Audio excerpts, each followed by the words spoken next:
First of all, I'm very happy to be here, coming from Berlin today. I've just been to Rotterdam before.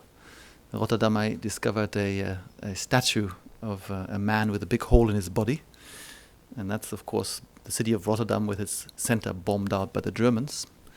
And the taxi driver told me of his grandmother remembering the smell of the people burned there. So there were times when bad things came from Germany, once or twice at least last century. And I'm very happy and hopeful that this time around something good will come from Germany, and that there's an important lesson that maybe all of you can learn from my grandparents. My grandparents were accused by my parents. You were there, why didn't you do anything? You knew what was going on, why didn't you do anything? Why didn't you stop the Holocaust? And the answer was, well, this was an evil dictator we didn't know, we couldn't do anything, it was scary. And we could have lost our life, we could have lost our job, our money. And then my parents, sitting in a room with my grandparents, which I really loved, said, actually, when there was a euthanasia program, which is a program to take the elderly Germans that couldn't walk so well, the handicapped or the mentally decapped away, it took 6 months to find out and 9 months to stop it. So when they were not the Jews, but the Germans could find out and they could stop it.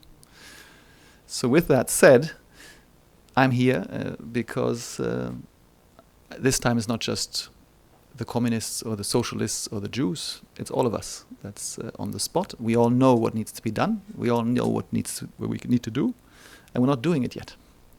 So I'm very glad you're here because you're different. You want to do something. You want to have an impact. You want to do conscious investments. And I'm here because of Charlie Kleisner and Verle having invited me to come here because such positive energy among people who want to do impact investing. So as a German, it was very fashionable in the 80s to go demonstrate against nuclear power. And I kept on getting carried away. We chained ourselves to the street, kept on getting carried away. So I thought, okay, I'll become a billionaire first, then come back and do something. So here I am, briefly having been a billionaire, back to trying to do something. And I always thought that I make some money and then come back and do something good, make some money. And then eventually I came across impact investing. I said, that's all nonsense. You can actually do good and make money. And that really fascinated me. And let me quickly tell you what I think impact investing is. If you have the top of the slide here, you have the positive return and negative return of investments or whatever you do, and anything positive is on top. And then you have the vertical slide where on the right side you have doing something positive on impact, on the environment, social or governance. And on the left you have something negative. Now in the US, you actually have some people who call themselves vice funds. They consciously buy, human trafficking, drugs and sex shops and things like that. And then on the left side, they make money, and left top corner. The bottom right is people that do bad and they lose money. That's not so good. And the bottom is philanthropy, people that give away their money and they have a positive impact. Quite nice. I really see no reason why we shouldn't all be in the top right corner in impact investing. And I think the problem we've had with impact investing, at least my presenting what we do as impact investing, people have said, oh, that's crazy. It's a 1% return, it's do-gooders, and it's philanthropy. And to me, that's absolutely not the case. For us, I have been doing investments in Eastern Europe. If I take a decision to invest in a company that never pays a bribe and never pays protection money, that enhances my return infinitely. Right? I've taken a social governance issue position, and it helps me get huge returns. We invested in about $1 billion in Eastern Europe, and in the good times we'd made 16 times our money. So we've become very, very rich as a result of being very disciplined, hardworking, impact investors. So if someone tells me impact investing is 1 or 2%, it's not serious. I think our target is earning 20, 25% because I think that there are fantastic growth opportunities that we can all participate in. So how did I get to this impact investing slide? I got through it thanks to McKinsey and Ellen MacArthur. McKinsey did a study saying that to reduce CO2 emissions globally, there are a number of technologies in the world, and they listed them on this famous CO2 impact abatement slide. And they said many of the technologies at the time are very expensive. You have to pay 40, 50 euros to capture CO2 at the end of a smokestack, or you have to pay 10 to 15 euros to build a solar plant and subsidize it. And as you know, many people invested in clean tech, early stage clean tech, have lost lots of money. I think it was very, very honorable to do it, but it was a loss-making proposition in recent years. Why? because people didn't focus on the left side of the slide, which is there are technologies today that make money now. If you put in place LED lamps, or if you have systems to enhance your motor efficiency, if you switch from petrol to gas, for example, you can make money immediately. And what's the exciting thing now is you can even make money in Germany today with solar power. It's an absolutely difficult to pass message, but please do understand, solar panels in Germany now cost you, if you install them in rainy Germany, 9 cents per kilowatt hour, and on the grid we pay 22 cents, right? And as Al Gore says, it's like ice and water, right? It's like just above zero, water is liquid, and just below zero, it's rock solid. And Al Gore says he's from Tennessee and used to go to a sauna, believe it or not, and he used to take a dive in the sea after going to the sauna. And usually it's warm in Tennessee, you don't pay much attention. But the one day that was -2, he noticed, right? He crashed on the ice, okay? And that is, I've got a beautiful video on that, someone jumping and crashing on the ice, but it's so nasty, I've taken it out. And that's what's happening in Germany and in many other countries of the world. When the price of solar goes below grid parity, nobody will build a fossil power plant anymore. And in 2011, the rows crossed, so there are more renewable power plants being built globally than fossil fuel plants. Okay, so the world's fossil fuel mafia has noticed. They've descended on Berlin and on Germany, and they're canceling the subsidies, and they're stopping the Energiewende, and they're telling us that renewables are expensive, but that's because they're about to die. These are the dinosaurs. So we're below grid parity. Unfortunately, to get to full Energiewende, we still have something to do. The German government and the experts told us we can't have more than 5% renewables, the systems will crash.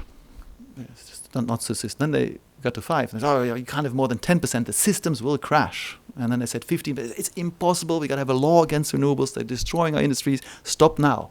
Well, this summer we're at 75% renewable, 75%, thanks to one man, Hermann Scheer, who's a boxer and a friend of mine, who's unfortunately passed away because of some silly politics.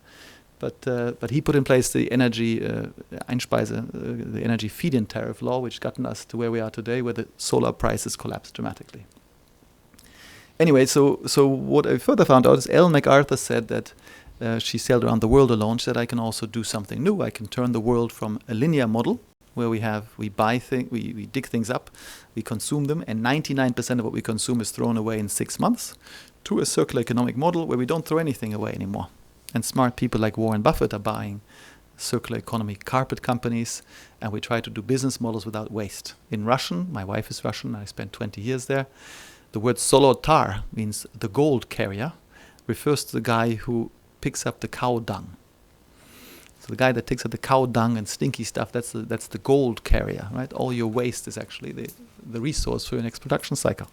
And that's what fascinated me. So I found out from the McKinsey study that the EU could save $400 billion today by simply moving to more efficient circular economic models, and that's 4% of GDP. And so I decided, okay, so far I've done, sponsoring Greenpeace Russia and making money here at Deutsche Bank, and somehow it didn't quite fit, and now I'm going to do it together. And so we even though I love Deutsche Bank, our investor day was hosted by them. So our family office seeded a fund, and it was actually is run now by the great pioneers of E2 Cleantech, which one of our audience members invested in.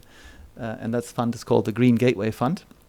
We invest in EU companies that are resource-efficient companies, and we help them to go global, because outside of Germany or Holland or the EU more generally, people are very inefficient. People consume 4 times more resources than they do in Germany or the EU. GDP, energy consumption per GDP in China, in Russia, Kazakhstan or Africa is 4 times higher than in Holland. So you take a boring German or Dutch company that nobody needs really, because you already have triple glazing, you don't want quadruple glazing. You take it to a place where there's no glazing, you have a huge impact. So that's what we do.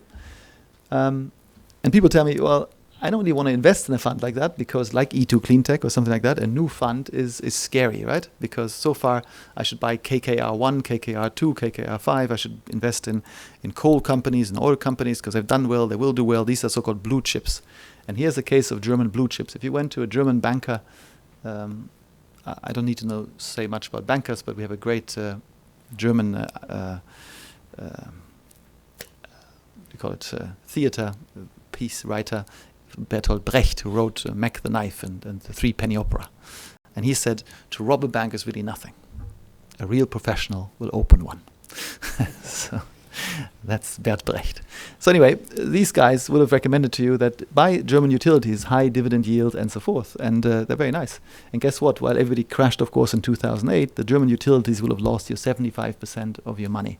So when I am looking at people, where to put your money now, do I put my money into Energiewende, into renewables, into resource efficiency, which is new ideas, or do I put it into what these people call conservative? I think better put it into something really new and conservative.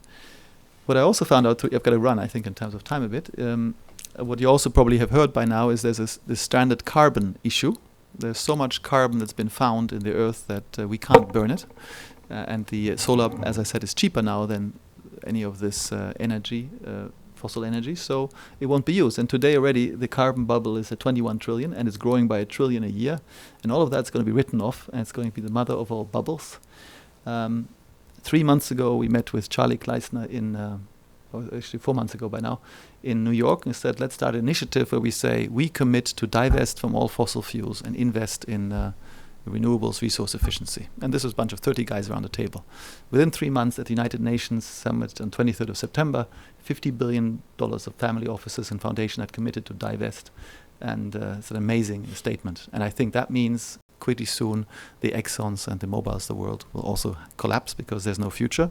Not because we don't have enough oil, just because there's new technology. The King of Saudi Arabia has said, in 14 years we'll be importing oil at the way we go. Now, at our Investor Day yesterday, I had the pleasure, thanks to my wife, of presenting a currywurst, which is a nice German Berlin sausage with fries, and to demonstrate to the audience that the 4 glasses of water next to it, filled up with oil, is how much it takes today to make this currywurst. 4 glasses of oil makes, because you spend so much today in this economy. We've gotten to a great point where one farmer can feed 150 people, but we do it with oil. That's pretty stupid because everybody knows if you have sun and grass, everything grows, and we should get over it. So this will happen, not because we have no oil, but because we have better technology today already. And that's what the Energiewende is all about. And the King of Saudi Arabia said 14 years we have to be importing oil. And he also said the carbon age will end, not because we ran out of oil, but as the stone age ended, not because we ran out of stones, but got new technology. Here's the guy that inspired me to go where we are in 2000. As a Nobel Prize winner, Alexander Prokhorov. Not everything from Russia is bad and evil and corrupt, but some people are very visionary, inspired, and friendly. And he has a technology available today that can still make the production of solar-grade silicon 10 times cheaper than what it is today. We're now at 9 cents. That means we could be at 90 cents for solar power as we go to scale from global size. He's a truly inspiring man. And he said to what I would think all of you have decided to do, he said you could become a coffee shop private equity guy or a coffee shop investor. If a coffee shop works, coffee shop has a different meaning, of course, in Holland than in his mind. But it's okay, both is okay. So if the coffee shop works in Amsterdam, why wouldn't it work in London, or why wouldn't it work in... And he said, no, do something that will change the world. And so I decided to try to invest in impactful things, and I guess you're all here because you do the same. Then I thought it was very depressing because globally, since 1980, energy consumption goes up, global growth goes up, everything is heading for global disaster, but there's a difference. The Germans in this case did it right. We managed to have global growth, we have less energy consumption, less CO2 emissions, and that's thanks to lots of German small enterprises, probably also Dutch and others around the area. There's a concept called the hidden champions, companies that are the first, second, or third in the world with their technology, global leaders, but nobody had ever heard of them because in marketing we're far worse than the Americans. I was born in Boston, so I can rap the Americans. I'm also American by birth, but the Americans know how to sell themselves, Germans don't, and so here we are, lots of great companies. And why am I raising this in the context of the energy transition is because there are 2 or 3 ways to finance the energy transition. It could either cost you $1 trillion if you just want to change what you have today, or it costs you half as much if you come forward with new technologies. And some of the companies here have got great technologies. If you use them, you use much less money. And here is how you can get the energy transition done in Germany. This is an amazing slide that is from a guy called Mr. Willenbacher. Well, unfortunately, it doesn't say on this slide it's from Mr. Willenbacher. This is a crime. I apologize. Mr. Willenbacher wrote a book called My Indecent Proposal to the Chancellor.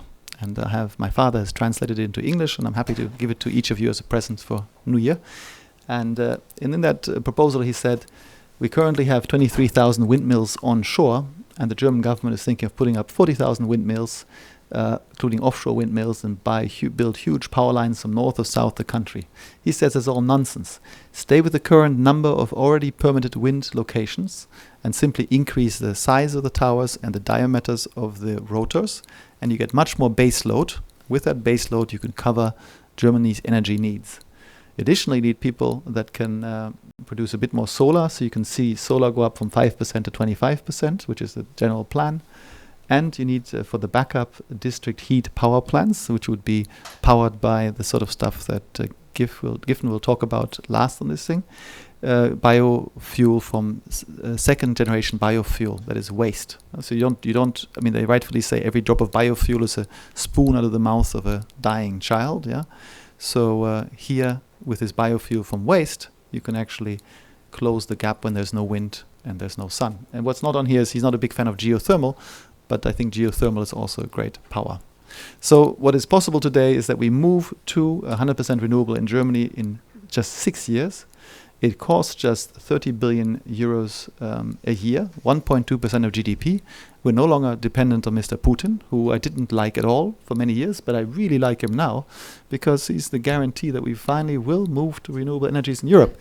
So thank you, Mr. Putin. We should all send him a greeting card. And the dictatorship is bad, but I think that's what he's doing for renewables. He does deserve a Nobel Peace Prize, I think.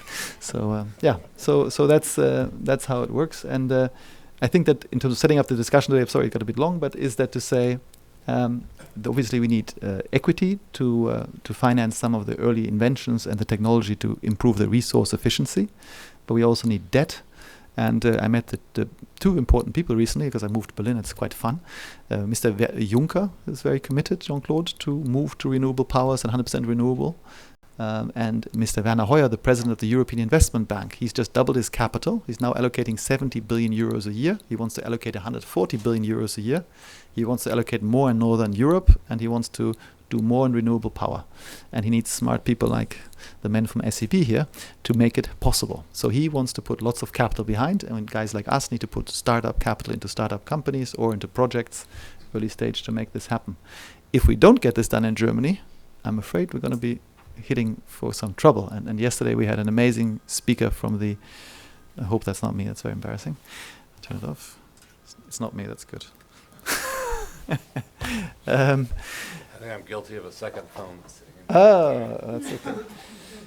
No, I mean, I don't know, I didn't need to go into threats, but yesterday the Nobel Prize winning committee member of the International Panel of Climate Change reported the latest news on climate change at our Investor Day. One of them is that the Western Antarctic has tipped.